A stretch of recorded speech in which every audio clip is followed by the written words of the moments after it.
وأصحابه ومن تبعهم بإحسان إلى يوم الدين. رب اشرح لي صدري ويسر لي أمري واحلل عقدة من لساني يفقهوا قولي. اللهم انفعنا بما علمتنا وعلمنا ما ينفعنا وزدنا علما. Semoga Allah berkenan menambahkan ilmu pengetahuan kita dan ajaran agama. Semoga apa yang kita simak pada malam hari ini bermanfaat bagi diri kita dan akhirat kita. Amin ya rabbal alamin.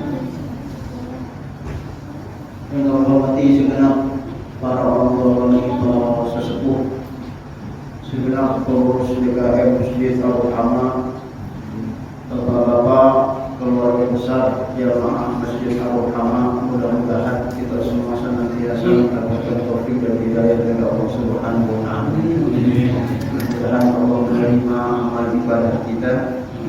Mudah-mudahan setelah di akhirat kita bisa kembali berkumpul bersama surga Allah Subhanahu wa taala bersama baginda Nabi besar Muhammad sallallahu alaihi wasallam. Amin ya rabbal alamin. Alhamdulillah kembali kita dipertemukan Allah Subhanahu wa taala dalam ta'lim rutin di pekan kita membahas mengenai tentang fikih ibadah untuk memastikan agar ibadah kita berkesesuaian dengan tuntunan baginda Nabi Muhammad sallallahu alaihi wasallam agar kelak di akhirat bisa kita raih pahalanya secara sempurna. Amin ya rabbal alamin. Informasi yang sedang kita bahas mengenai tentang rukun dari rukun-rukun sholat yang harus dipenuhi, sebab kalau tidak, sholat yang kita lakukan tidak akan diterima oleh Allah Subhanahu wa taala. Alhamdulillah kalau sampai kita sholat namun tidak diterima, berarti tidak dapat pahala, sehingga nanti di akhirat menjadi orang yang merugi. Na'udzubillah semua, na'udzubillah, mudah-mudahan Allah melindungi kita semua. Amin ya rabbal alamin. Salah satu rukun dari rukun-rukun sholat yang hendak kita sampaikan pada malam hari ini yaitu tentang ar-ruku'. Rukun sholat dalam melaksanakan ibadah ruku'. Jadi ruku' ini merupakan rukun yang harus dipenuhi. Yatahaqqaqu ruku' bi mujarradil inhina bihaitsu tasilul yadani ila rukbataini. Yang dimaksud dengan ruku' tentunya ruku' dalam bahasa Arab. Kalau bahasa kitanya apa coba? Ruku' bahasa kitanya ada? Enggak ada kayaknya. Ya, ini bahasa Arab ya. Ya, jadi ruku' yang dimaksud adalah bihaitsu tasilul yadani ila rukbataini.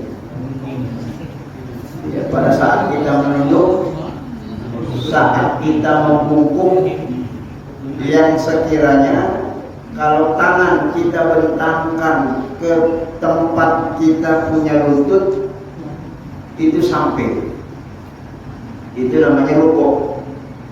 Di posisi di mana kita membungkuk, yang kira-kira kalau tangan kita bentangkan ke rukuk ke tempat kita punya lutut, tangan kita sampai, itu namanya rukuk. Jadi kalau nggak sampai itu belum rukuk namanya. Ya, membungkuk, menunduk itu bukan rukuk. Yang rukuk itu kalau sekiranya kita punya tangan sampai kita bentangkan ke kita punya lutut. Ya, sehingga kan otomatis posisi berdiri kita menjadi membentuk sudut siku-siku, begitu kira-kira ya. Ya, oleh karena itu maka jamaah sekalian rahimakumullah, di dalam pelaksanaan ruku' yang merupakan rukun dari rukun-rukun sholat ini perlu disempurnakan. Ya, sebab kata baginda Nabi dalam satu sabdanya, asma aswa'un nas sirqatan alladhi yasriqu min salatihi. Sebaik-baiknya pencuri, seburuk-buruknya maksudnya, pencuri itu adalah mereka yang mencuri di dalam sholatnya. Apa yang dimaksud mencuri dalam sholatnya? Yaitu pada saat melakukan gerakan-gerakan sholat, dia tidak menyempurnakan sholatnya, seolah-olah dia korupsi dalam gerakan-gerakan sholat, termasuk di dalam rukuk dan sujudnya. Dalam satu hadis, la yuqimu shalbuhu ila ruku'i was sujud. Seseorang belum dianggap melaksanakan sholat yang sempurna kalau dia tidak meluruskan dia punya punggung saat dia sujud, saat dia rukuk. Ya, jadi salah satu kesempurnaan sholat, gerakan rukuk dan sujudnya ini harus meluruskan kita punya punggung, lurus, jangan bengkok.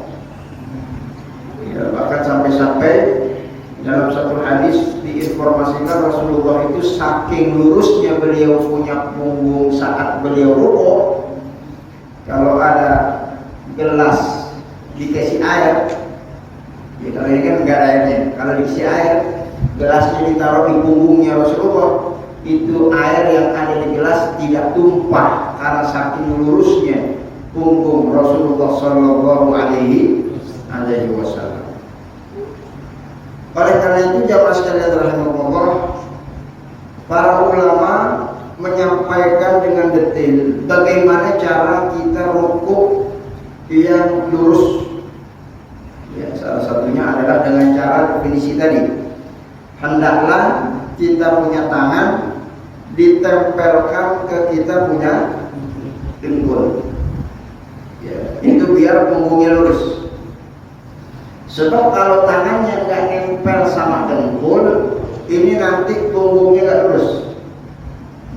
Ya, Bapak pernah lihat ada orang sholat tangannya nempelnya di paha? Ada nggak ya? Ya, karena nempelnya di paha, akhirnya agak dongak dia.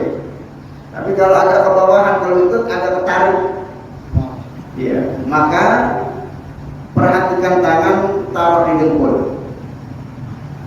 Begitu juga naruhnya jangan terlalu bawah. Ya, ada orang kan sujud, saat rukuk itu tangannya nggak di dengkul, taruh di betis. Ya, apalagi ditaruh di bawah aja gitu. Pernah lihat ya? Iya, ya, banyak begitu. Ya, maka nanti otomatis punggungnya bakalan tertarik, jadi nggak bisa lurus. Padahal yang diminta adalah meluruskan kita punya punggung. Makanya standarnya adalah dengkul kita. Ya, bahkan dalam informasi hadis disebutkan sampai-sampai para ulama menyebutkan riwayat Rasulullah itu kalau rukuk beliau mencengkeram, beliau punya lutut dicengkeram, dicekal. Ya, bukan cuma ditumpukin. Ya, sebab ini dengkul kita kekuatan juga, Pak ya. Ya, orang kan kalau waktu pengen kuat, ya diperiksa dengkulnya.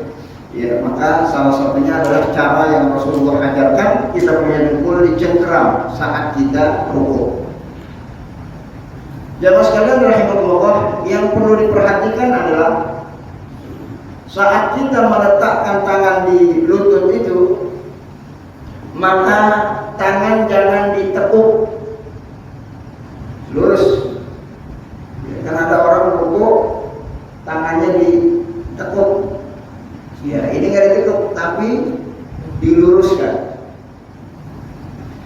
Ya, sebagaimana juga kaki saat kita berdiri saat rukuk itu diluruskan. Ya, ada orang rukuk tangannya mungkin lurus, kakinya dia bengokin. Yang benar adalah kakinya diluruskan, jangan ditekuk. Ya, sebagaimana juga yang diluruskan itu adalah posisi kita punya leher dan kita punya kepala. Jadi jangan sampai ya punggungnya lurus tapi kepalanya dongak, atau punggungnya lurus tapi kepalanya terlalu ke bawah. runut, ya, tapi diluruskan, disesuaikan dengan posisi kita punya punggung. Ya, makanya di dalam informasi di awal pertemuan yang kita sampaikan, ya, agar hendaklah mata kita saat kita rukuk tertuju kepada salah satunya adalah tempat sujud. Ya, ini agar jangan sampai ya, posisi kita tidak lurus, yang itu juga merupakan bagian dari kesempurnaan sholat yang diajarkan oleh baginda Rasulullah Sallallahu Alaihi Wasallam. Ya, annahu ra'a rajulan la yutimmu ruku' wa sujud faqala lahu ma shallait. Ya, sebab pernah ada satu informasi hadis ya, dari Huzaifah Ibnul Yaman, sahabat Rasulullah Sallallahu Alaihi Wasallam. Ya, Nabi pernah melihat orang sholat, ya, la yutimmu ruku' wa sujud, kemudian sholatnya itu dia tidak sempurnakan rukuknya, dia tidak sempurnakan sujudnya. Apa yang Rasulullah sabdakan? Faqala lahu ma shallaita, engkau itu belum melaksanakan ibadah sholat.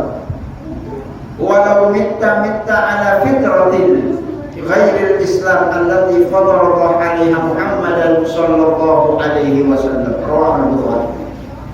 Kata Rasulullah, kalaulah engkau mati dalam Islam sementara engkau melaksanakan sholat masih seperti sholat yang barusan engkau lakukan, niscaya engkau mati bukan mati dalam keadaan fitrah yang Allah berikan kepada umatnya Nabi Muhammad Sallallahu Alaihi Wasallam. Hadis riwayat Imam Bukhari.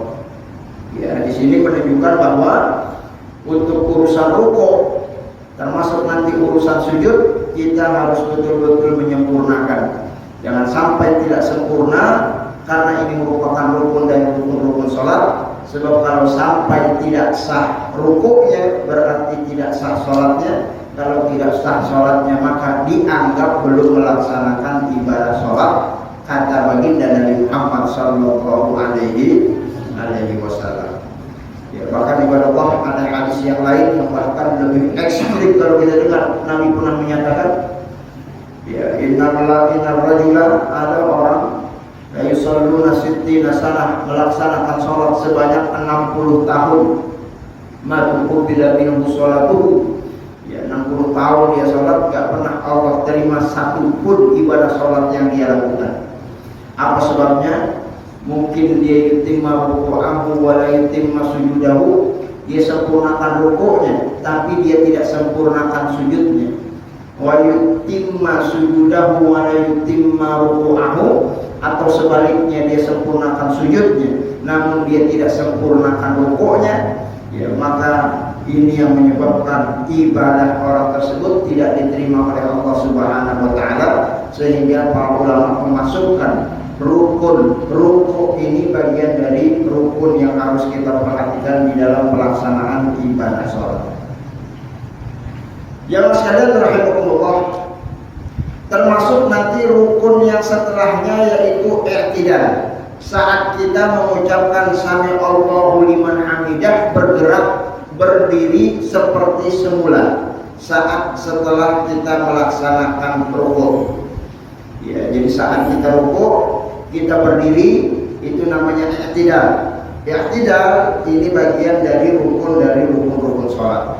Artinya kalau ada orang sholat habis rukuk langsung sujud, dia nggak i'tidal, maka sholatnya tidak sah. Sebab i'tidal bagian dari rukun sholat yang disampaikan oleh para ulama berdasarkan tentunya sabda baginda Nabi Muhammad Sallallahu Alaihi Wasallam.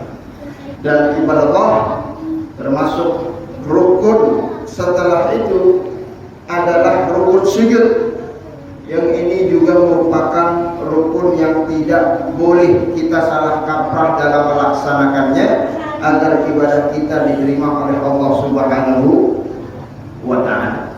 Ya, jadi sujud ini juga merupakan rukun dari rukun-rukun sholat yang harus diperhatikan. Hadirin jemaah sekalian rahimakumullah, yang menjadi persyaratan di dalam gerakan-gerakan satu dengan gerakan-gerakan lainnya, ini harus mengandung unsur yang disebut dengan at-tumaninah. Ya, tumaninah. Apa bahasa kita ya tumaninah itu Pak? Tumaninah. Nggak ada juga ya tumaninah apaan? Pokoknya tumaninah. Ya, makanya para ulama membahas apa yang dimaksud dengan tumaninah, apa batasannya. At-tumaninatu al-makathu zamanan ba'da istiqraril a'dha, yaitu pada saat kita diam sejenak ba'da istiqraril a'dha, setelah sesaat kita berpindah dari gerakan satu ke gerakan lainnya. Itu namanya tumaninah.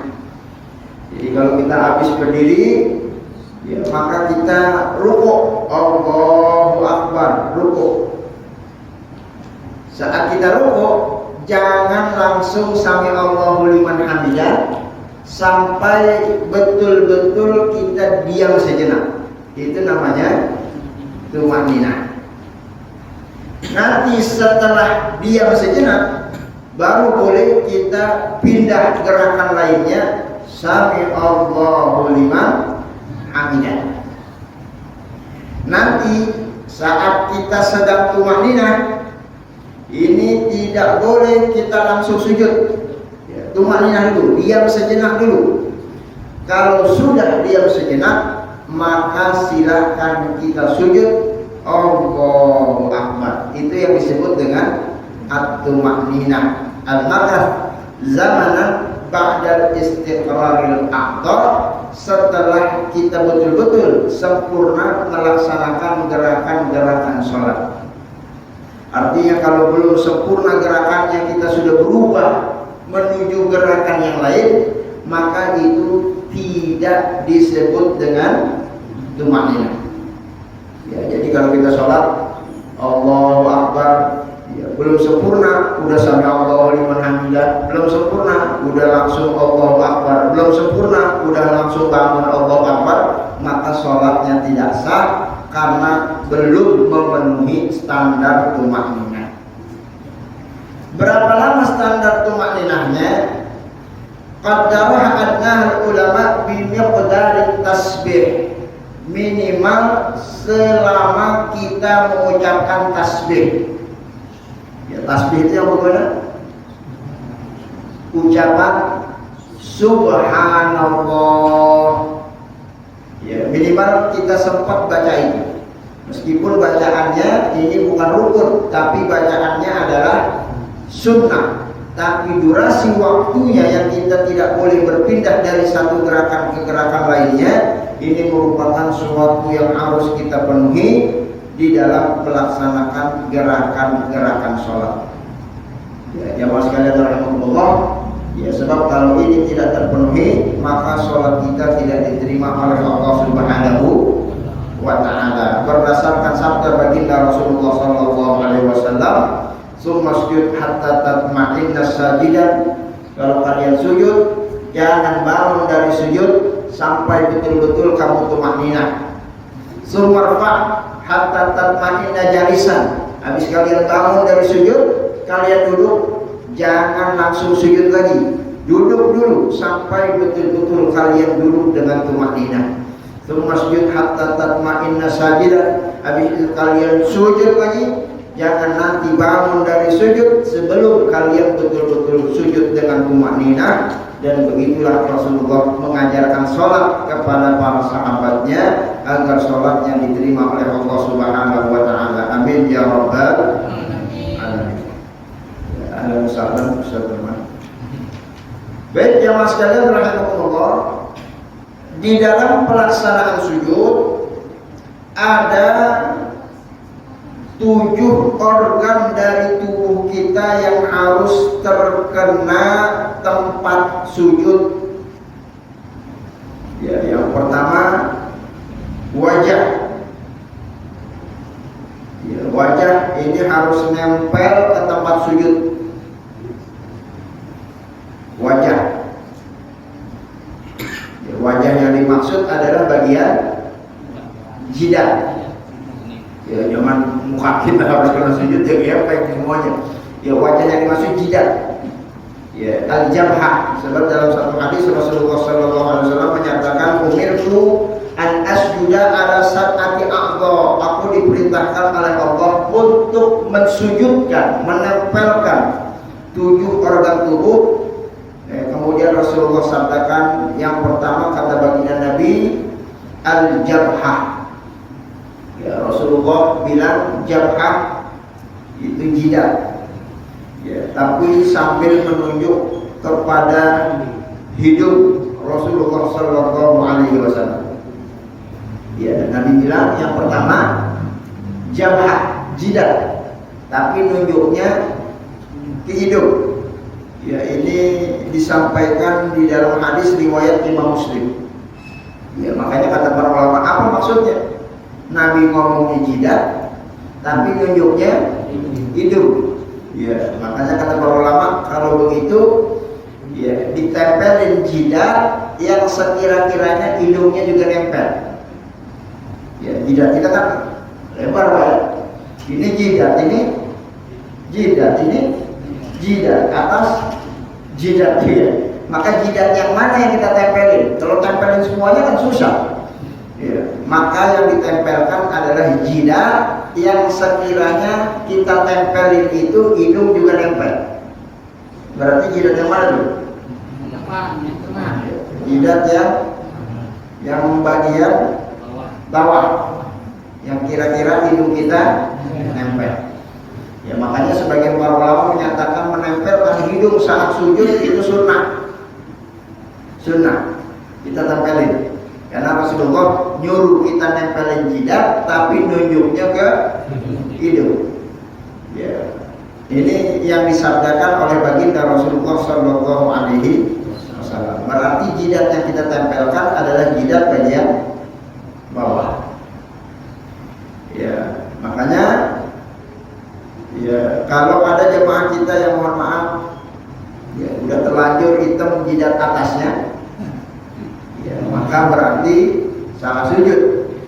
Sujudnya harusnya hitamnya yang ada di bawah. Ya, jadi diganti hitamnya yang di atas tapi di bawah biar hidung kita kena. Itu sunnahnya Rasulullah Sallallahu Alaihi Wasallam. Jamaah sekalian rahimakumullah.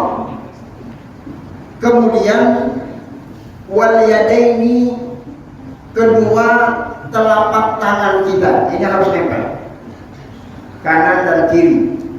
Dihitung 1, dihitung 2, berarti udah 3. Jidat sama hidung, kanan dan kiri nempel. Ya, jadi nempel telapak tangannya. Wal yadaini war rukbataini, termasuk yang kita tempelkan lutut. Ya, ini nempel. Ya. Wa atraful qadamaini, yang ke-6 dan yang ke-7 ujung-ujung jari jemari dari kita punya kaki. Kakinya nempel. Atraf itu ujung-ujung. Jari jemari, qadamaini dari kita punya kaki. Berarti dari jempol sampai kelingking. Itu ditempelkan, disujudkan. Muttafaqun alaih, hadisnya sahih riwayat Imam Bukhari dan riwayat Imam Muslim. Ya, jamaah sekalian rahimakumullah, ya ini banyak fenomena masyarakat kita kalau sujud itu kakinya nggak nempel. Ya, anak angkat gitu banyak. Ya, atau kalau nempel mungkin nempelnya sebagian aja, jempolnya doang nempel. Ya, ini yang disebutkan dalam hadis atraf. Atraf itu jamak, bukan qorof. Ya, artinya semua jari jemari kita tempelkan. Jadi dari jempol sampai kelingking itu nempel. Susah berapa gitu Pak? Ya, jari kita kan nggak sama itu panjangnya. Ya, kalau kita nggak betul-betul serius kita tempelin, kadang jempolnya nempel, kelingkingnya nggak nempel. Kita tempelin kelingkingnya, jempolnya nggak nempel. Ya, makanya maksudnya ditekuk itu semua jari jemari biar semuanya nempel. Sakit nggak kira-kira itu? Kalau yang nggak biasa sakit. Ya, apalagi yang dalam organ tubuh bagian dalamnya itu banyak penyakit, itu bukan sakit lagi. Ya, kalau Bapak pernah pijat refleksi, Pak, itu kan yang dipijat apa aja? Ujung-ujung jari jemari kita. Itu kalau ujung-ujung jemari dipijit ada rasa sakit, itu berarti organ tubuh bagian dalam ada aliran darah yang nggak lancar. Ya, makanya terus dipijit biar apa? Biar lancar darahnya. Ya, nanti kalau udah lancar udah nggak sakit lagi. Kalau udah nggak sakit berarti kita udah sehat. Ya, ini luar biasa. Islam pengen umatnya Nabi Muhammad badannya sehat-sehat. Caranya gimana? Saat sholat dia sujud, dia pijat itu kakinya, refleksi cara alami dengan gerakan sholat yang diajarkan oleh baginda Rasulullah Sallallahu Alaihi Wasallam. Insya Allah kita akan Allah berikan kesehatan. Amin ya Rabbal Alamin. Ya, sebab prinsipnya sudah pernah dan sering kita sampaikan. Apapun yang Allah perintahkan dalam gerakan-gerakan sholat, ini bukan gerakan tanpa makna. Ini gerakan-gerakan sholat yang perintahkan Allah. Allah itu Tuhan yang menciptakan tubuh manusia. Tahu gerakan apa yang sekiranya membawa kemaslahatan kesehatan bagi tubuh kita. Salah satunya sujud dengan posisi yang diajarkan oleh Rasulullah, dengan tempelkan kita punya jidat, tempelkan tangan, tempelkan dengkul, semuanya jari ditekuk. Mudah-mudahan manfaat kesehatannya dapat kita raih. Amin ya Rabbal Alamin. Jamaah sekalian rahimakumullah, di dalam sujud yang perlu juga diperhatikan adalah posisi tangan kita itu yang nempel hanya telapak tangannya saja. Adapun ini apa ini bagi? Lengannya itu nggak nempel. Ya. Menempelkan lengan itu ada larangannya dari Rasulullah Sallallahu Alaihi Wasallam. Dalam hadis disebutkan, iya. Jadi kalau sujud yang nempel telapaknya saja, bukan nempel lengannya. Ada yang sujud begini, Pak? Dalam hadis disebut, ya mohon maaf, seperti duduknya anjing. Ya ini mohon maaf, bukan suara azan ya kayak anjing banyak ini orang yang sujud begini nih. Ini Rasulullah sabdakan, ya sujud yang seperti ini dilarang sama Rasulullah. Jadi nggak boleh nempel seperti duduknya anjing kata Rasulullah. Ya, makanya kalau kita pengen sujud, angkat ininya, yang nempel cuma telapak tangannya. Kemudian dalam satu hadis diinformasikan Rasulullah Sallallahu Alaihi Wasallam kalau sujud terlihat bayadu ibtihi, ya, putih ketiaknya Rasulullah Sallallahu Alaihi Wasallam. Ya, Rasulullah pernah sholat disaksikan oleh sahabatnya kelihatan ketiaknya, mohon maaf keteknya, ya, putih bersih. Ya, itu kan berarti menunjukkan bahwa ya kalau orang sholat berarti posisi sujudnya yang kira-kira orang di belakang bisa melihat dia punya ketek. Ya tentunya kalau zaman sekarang sholat pakai baju ya gak kelihatan keteknya, Pak. Ya kan di zaman Nabi orang sholat ada yang pakai pakaian ihram. Ya Bapak kalau pergi haji, pergi umroh, banyak orang yang sholat pakai kain ihram. Kan memungkinkan kelihatan ketiaknya saat dia dalam posisi sujud. Ya, dan maka oleh karena itu ini menunjukkan kata para ulama kalau kita sujud hendaklah ya, diapain itu kita punya tangan dibentangin, dilebarin, bukan dikempit. Ya karena ada orang yang sujudnya dikempit, dihimpit. Kalau dikempit berarti kan keteknya enggak kelihatan. Gimana biar kelihatan? Dilebarin. Ya, karena Rasulullah pernah sholat seperti itu yang disampaikan oleh sahabat Rasulullah Sallallahu Alaihi Wasallam. Makanya dianjurkan saat kita sujud, kita lebarin, kita punya sayap, kita lebarin, kita punya ketiak, dan begitulah sujudnya Rasulullah.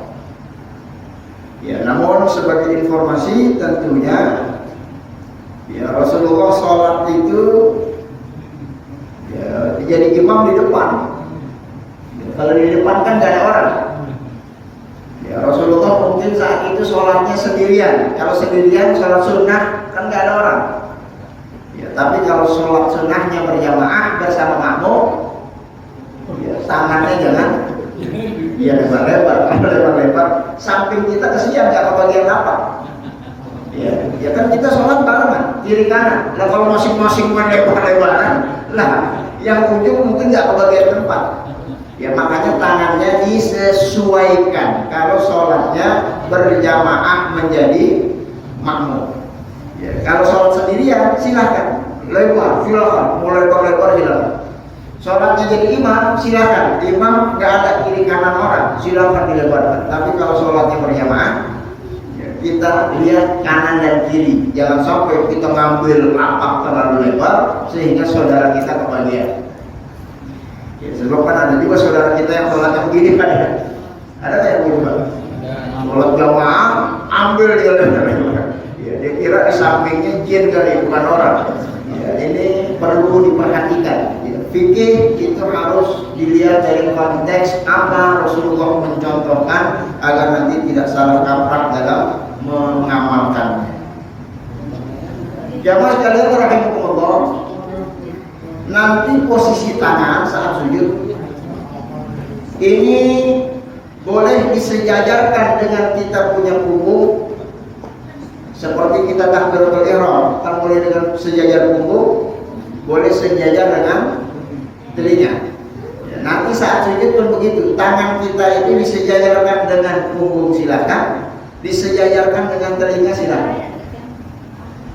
Ya, maksudnya nanti kita sujud jangan tangannya terlalu ke belakang. Artinya jemaah sholat tangannya di belakang, yang sujud palanya doang. Atau tangannya ke depan, ketinggian, begitu.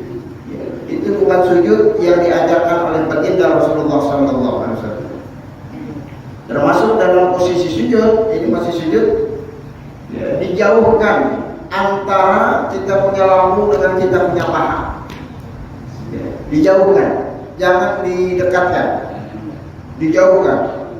Sebagaimana dijauhkan kita punya betis dengan kita punya paha bagian belakang.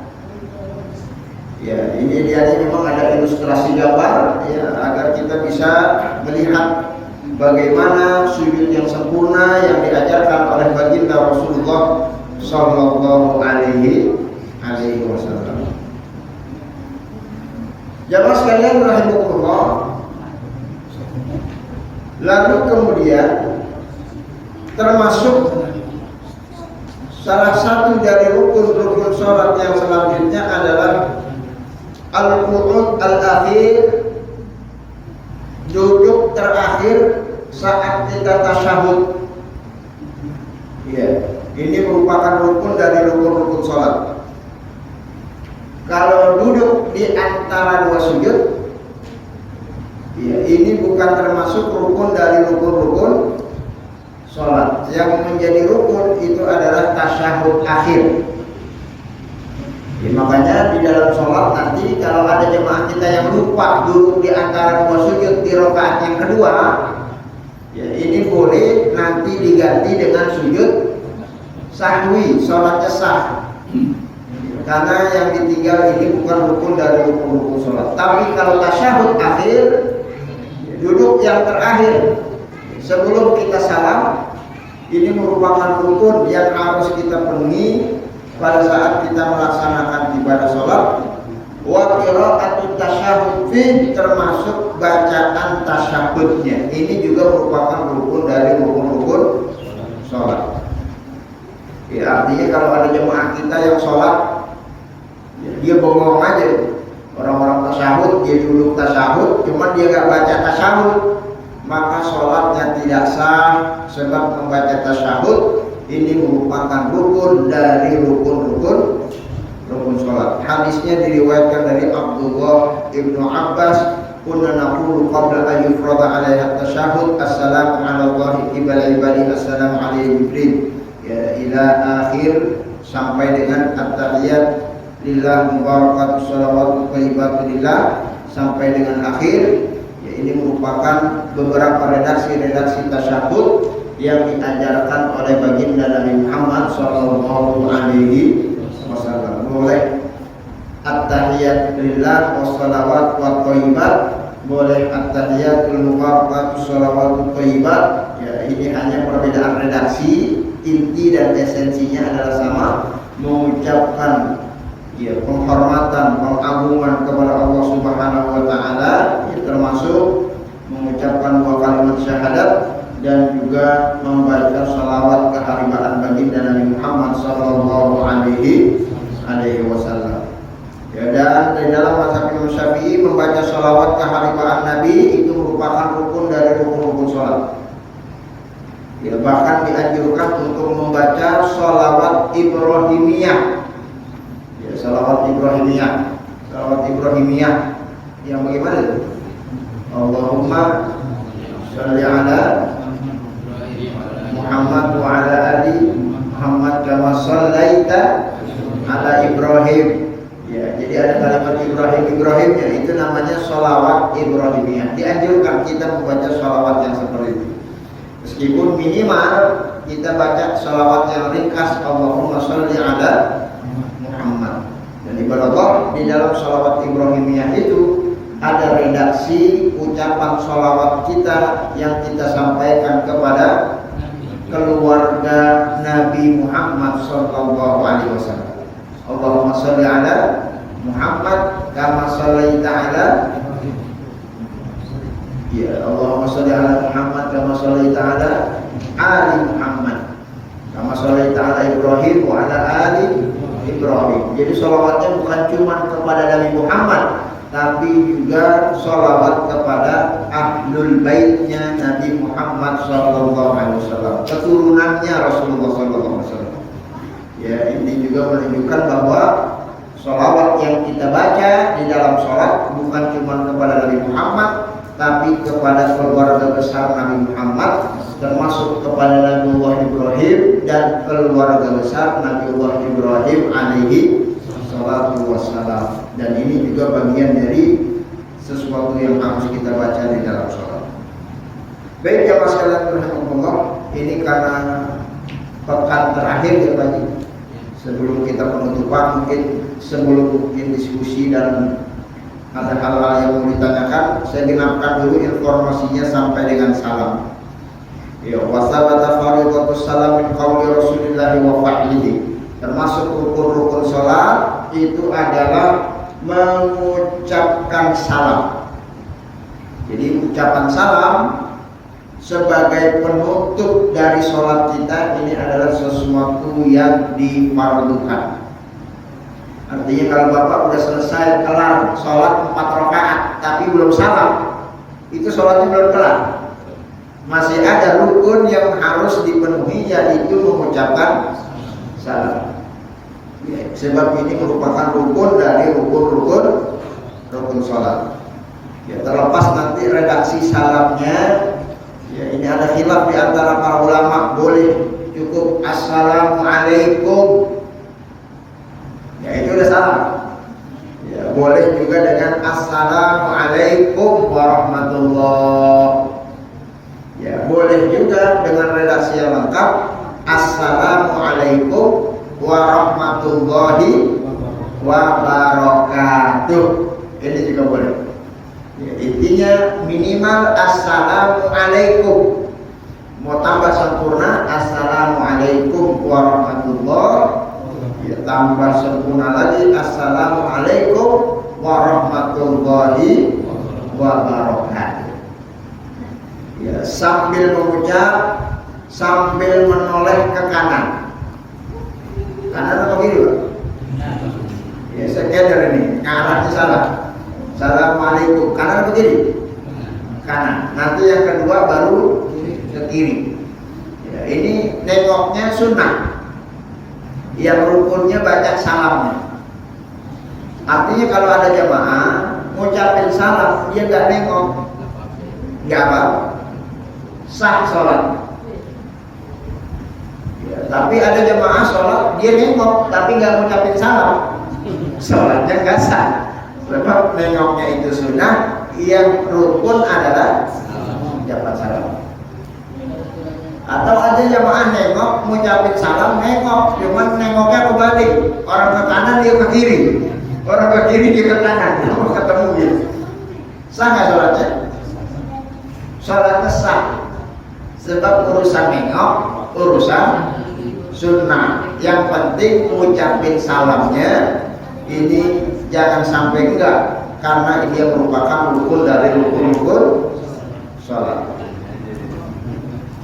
Ya, meskipun nanti para ulama bahas salam yang wajib itu salam yang pertama atau 2 kali salam.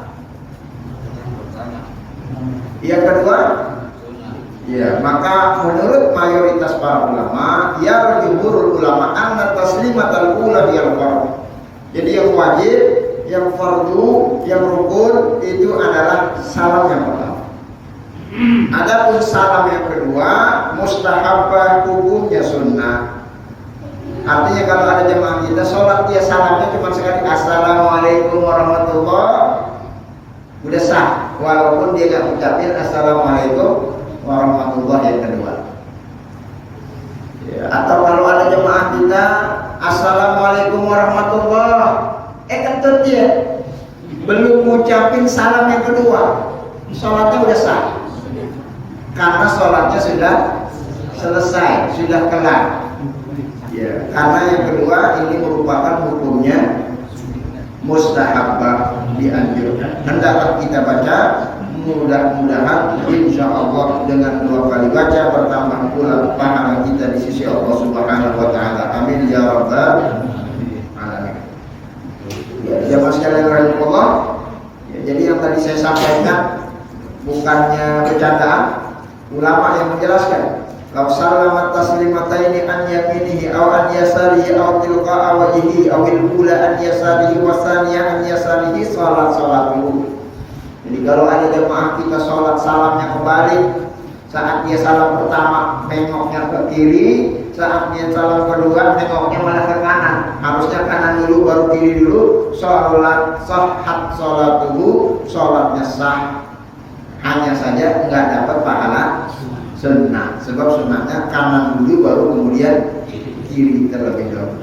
Ya, demikian ringkasan tentang rukun-rukun sholat. Sengaja kita ringkas agar selesai pada pertemuan malam kali ini, sebab malam kali ini adalah malam terakhir kita ya, taklim di bulan Sya'ban, sebelum kita nanti di bulan Ramadan libur ya Pak Haji, libur, nanti ketemu lagi habis lebaran insya Allah. Ya, tentu saja maksudnya bukan berarti Ramadan libur, ya libur nggak ngaji, bukan. Kita cari ngaji dengan cara yang lain. Ya, di Ramadan itu peluang ngaji jauh lebih banyak. Ada ceramah-ceramah, ada khutbah-khutbah, ada pengajian-pengajian, ya, ada kultum, ada ceramah tarawih dan lain sebagainya. Ya, maka mudah-mudahan dengan itu bisa mengganti ya, pengajian-pengajian kita rutin, sehingga bertambah hari, bertambah ilmu, bertambah amal, bertambah takwa, bertambah pahala kita di sisi Allah Subhanahu wa taala. Amin ya rabbal alamin. Sebelum saya tutup, mungkin ada hal yang mau didiskusikan, mau yang ditanyakan tentang apa yang baru kita sampaikan. Waktu dan depan saya silakan kalau teman-teman yang mau silakan. Assalamualaikum warahmatullahi wabarakatuh. Ini ada saran ada alat pada itu bagusnya langsung praktek Ustaz. Kayak umpama pernah ada Ustaz itu langsung berdiri kita sujud gitu. Kita langsung dipraktekin gini Pak. Iya. Ini benar nggak lurus apa gimana? Hah? Kurang ke bawah dikit. Gini apa Ustaz ya? Baik. Terus apa kalau sujud? Ini benar nggak? Ini rapet apa gimana gitu ini? Ya, baik. Ini. Baik. Ya, Baik. Terus antara sujud dan itu ada yang begini nggak apa-apa Pak Ustaz? Duduknya aja. Baik, boleh kalau masuk perhatian. Jadi memang idealnya. Masuk Pak Ustaz, karena waktunya udah. Oh, waktunya belum ya. Boleh Bapak sini aja. Iya. Beri praktek. Iya nggak apa-apa biar Baik. kita. Baik, sebelum ini memang idealnya kita pakai layar slide begitu ya, karena di situ nanti saya ada ilustrasi gambar bagaimana sujud yang baik dan benar, bagaimana lurusnya seperti apa, contoh-contoh yang salah, ya, itu dipersilakan.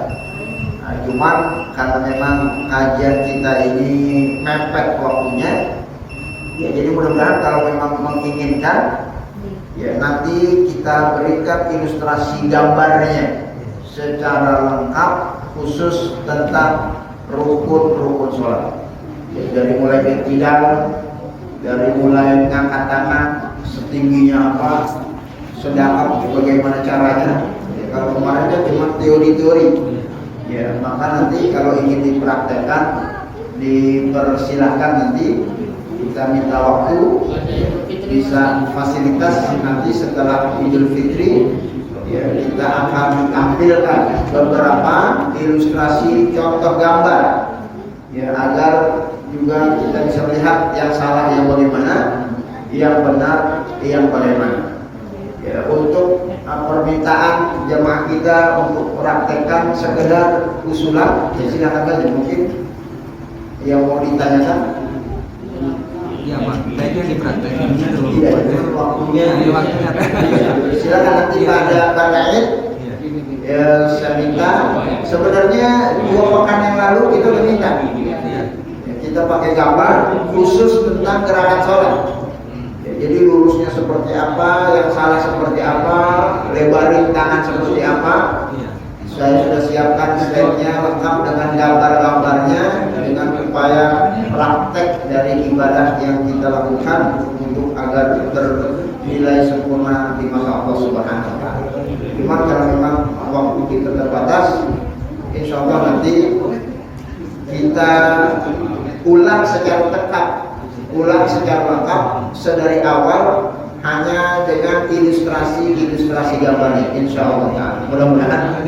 Ya, termasuk nanti masalah-masalah yang gerakan sholat yang kurang sempurna, insya Allah nanti bisa kelihatan. Mudah-mudahan bermanfaat. Terima kasih atas usulannya. Karena waktu sholat isya sudah tiba, saya mohon maaf yang sebesar-besarnya, terutama dalam penutupan ini. Mohon maaf kalau ada hal yang mungkin kurang berkenan Pak ya, di masa taklim kita setiap 2 minggu sekali. Kalau ada yang kurang-kurang, yang mohon dimaklumi. Kalau ada yang kurang berkenan, mohon dimaafkan. Kita saling memaafkan agar mudah-mudahan ketemu Ramadan tahun ini menjadi Ramadan yang terbaik yang bisa kita lakukan untuk mempersembahkan amal ibadah kepada Allah Subhanahu wa Ta'ala. Kurang lebihnya mohon maaf. Hadarallahu wa iyyakum ajma'in. Billahi taufiq wal hidayah. Allahumma waffiq ila aqwamit thoriq. Wassalamualaikum warahmatullahi wabarakatuh. Waalaikumsalam.